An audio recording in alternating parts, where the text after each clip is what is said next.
above him in a new celestial world, above a new celestial world, other than the heavens beheld by mortal eyes, other than the heavens beheld by mortal eyes. Yeah, you see different skies, mortal eyes, but it is not that new celestial world, as on a fretted ceiling with a God, fretted ceiling with a God. Miracle. Means he is now describing the architecture of the hieratic space, you see.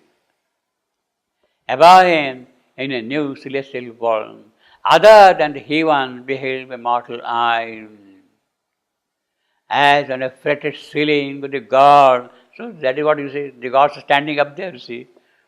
An archipelago of laughter and fire. So island after island, closely connected together in a big, huge ocean. That is the archipelago of laughter and fire, of griefless life.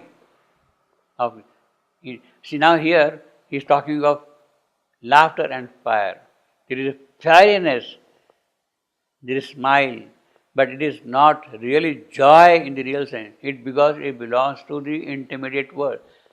It belongs to the mid-world. It belongs to Antariksha. It doesn't have that pure bliss. It is laughter, merriment, joy, and fire. Swam stars apart in a rippled sea of sky. Stars. Rippled sea of sky. The sky is having a sea in it, and there are ripples of all these things. And in that sea is this archipelago. See, in the previous section, we had the description of constantly changing life. Joy and suffering, goals are changed, swiftnesses are there. That is the general introduction. This whole canto is basically now driving us towards greater life of the higher kind, and then how it fell down in some. In fact, in Savitri, we have got 7 cantos devoted entirely to life. 7 cantos entirely to life. This is the first canto, opening canto devoted to life. The glory and fall of life is first canto. Then you got kingdoms of greater life, kingdoms of smaller life, little life, godheads of little life, then kingdoms and godheads of greater life. So that accounts for 4 cantos. Then you have got descent into night, and then the world of falsehood and evil in the 8th canto. And then comes the life paradise. So the entire description of life plane in Savitri is spread over 7 cantos. All the aspects of life are there. There is a great focus on the description of life in Savitri. See, 7 cantos like that, exclusively for life alone, is something different. There are 2 cantos, the kingdoms of little life, the goddess of little life, for little life itself, and each canto is running into about 30-40 pages, you see. Like that, you see. So many, 1,500, 1,000 lines each like that, you see, each canto. There is a great emphasis on the description of various aspects of life. Because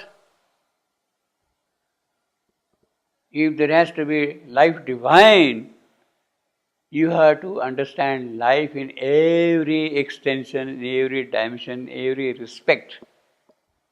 In every respect. In the context of the life divine, which is the proposal, so to say, life divine has to come. Well, you have to understand what life is here.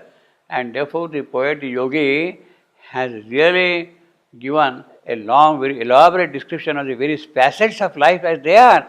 And they had to undergo change, they had to undergo transformation, they had to receive the higher powers and be dynamic with those powers in this existence. So, various aspects are therefore elaborated. So, the poet, the yogi, is therefore really giving a long description of the life plane. For mind, there are basically only 3 cantos. Spiritual mind, there are again 3 or 4 cantos. And then we have got the world, higher worlds, you see, like that. But as far as life proper is concerned, he has stretched the whole thing over 7 cantos, you see. Above him, in a new celestial world, other than the heaven beheld by mortal eye. Yeah, mortal eye sees our skies and heavens and all that thing. As in a fretted ceiling with the God, fretted ceiling, yeah, on the ground. An archipelago of laughter and archipelago. So the first word is a pirig. Pilag, I am. Go. Yeah. Of laugh, I am. And pirig, fire.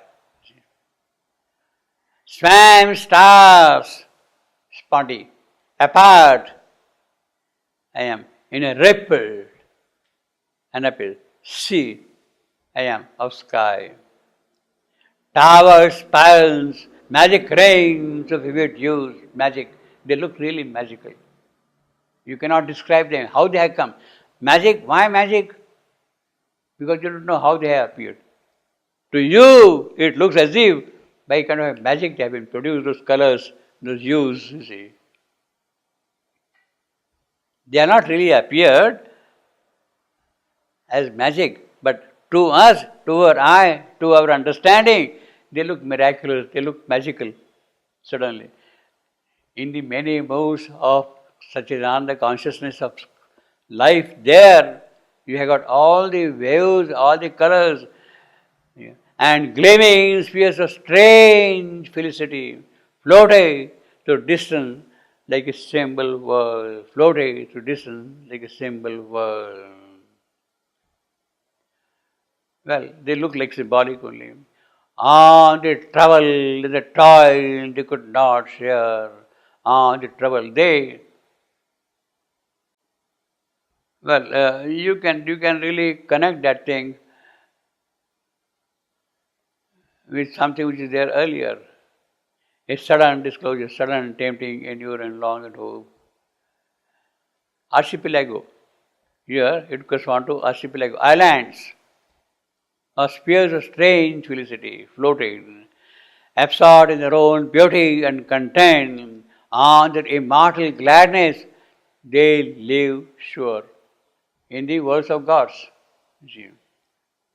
Apart. Is it the higher vital, the God of the vital? Yeah,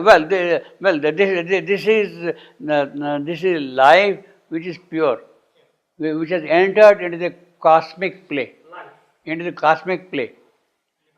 This, in consciousness force is up there, Siddhanta. But when it enters into the cosmic world, then this is a description of true life. He says antique joy of this life with that connected, you see.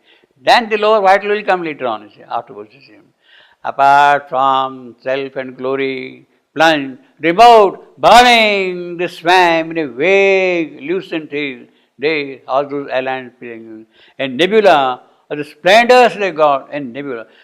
An everlasting refuge or dream light, an everlasting refuge. Well, all your dream lights stay there, colors, hues, all those things are there. The colorful life of joy, griefless life, you see. Everlasting refuge of dream light. You see, dream light does not have refuge, cannot go and stay elsewhere. But here, they can be happy there. They can stay without getting disturbed by that dream light. Dream light, it does not mean the light of the dream. The light which you dream of, the best kind of a light, which is not there in existence, which is not there in the factual existence here. It is that light which is you are dreaming of. It is that which is swimming in that world, that archipelago of the gods, you see, archipelago of the gods, you see. Burning the swam in a vague, lucent. Well, you see, one could also link up with delayed nouns. He starts with they swam. Who swam? Dream light.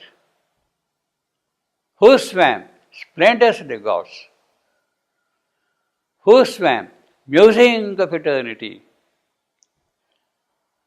See? The noun is derived here. The noun is, you followed what I'm saying? I don't know who is they.